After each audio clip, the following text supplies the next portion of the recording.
દર્શક મિત્રો, હું જપન શાહ, કાનમ એક્સપ્રેસ ન્યૂઝમાં આપનું સ્વાગત છે। જોઈએ આજના મુખ્ય અને મહત્વના સમાચાર। વડોદરા જિલ્લાના શિનોર તાલુકામાં પોઈચા નીલકંઠ ધામના દર્શનાર્થે જઈ રહેલા સુરતના એક પરિવારની કાર બાવરિયા ગામ નજીક ગંભીર અકસ્માતનો ભોગ બની હતી। કાર બાવળના ઝાડ સાથે ધડાકાભેર અથડાતા એક વ્યક્તિનું ઘટના સ્થળે જ મોત નીપજ્યું હતું, જ્યારે પરિવારના અન્ય 6 સભ્યો ઘાયલ થયા હતા। ઘટનાની જાણ થતાં શિનોર પોલીસ અને 108ની એમ્બ્યુલન્સ ટીમ તાત્કાલિક સ્થળ પર પહોંચી બચાવ કામગીરી હાથ ધરી હતી।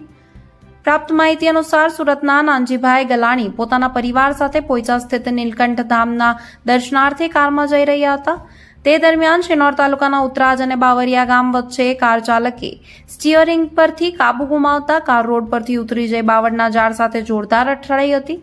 અકસ્માતમાં નાનજીભાઈ ગલાણીનું ઘટના સ્થળે જ કરુણ મોત નીપજ્યું હતું, જ્યારે તેમના પુત્ર પરેશભાઈ, પુત્રવધુ માયાબેન, 6 વર્ષનો હરિકૃષ્ણ, 8 વર્ષની દેવિકા, દક્ષાબેન અને ભાણિયા નેવિલ સહિત કુલ 6 લોકો ઘાયલ થયા હતા।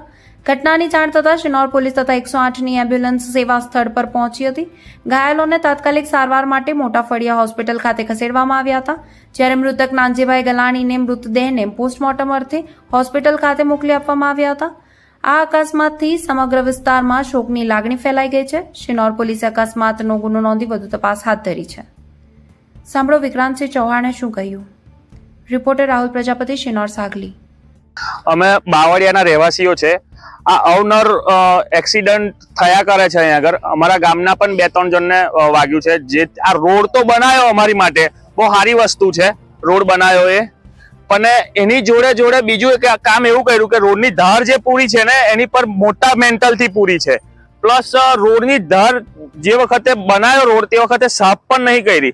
રોડ બનાવીને ખાલી જતા રહ્યા છે પાથરી આપીને, પણ રોડ પર એટલા મેન્ટલ છે। અત્યારે પણ એક કાકાનું અવસાન થયું છે અહીંયા આગળ, અને એ આ પથ્થર પર ગાડી ચડી જવાના કારણથી કાકાનું અવસાન થયું છે। ગાડી જો અંદર તમે જોઈ શકો છો કે કેટલી ડેમેજ થઈ છે। 7 જણ હતા, 7 સિરિયસ છે। અત્યારે પથ્થર એટલા મોટા છે। અમારું એવું કેવું છે કે આ પથ્થર ખહેડીને કંઈક માટી કે એવું કંઈક પૂર્યું હોત તો પણ ચાલતું, અને આજુબાજુની ધારો અવનવર કહીએ છીએ અમે તો પણ સાફ નહીં થઈ રહી।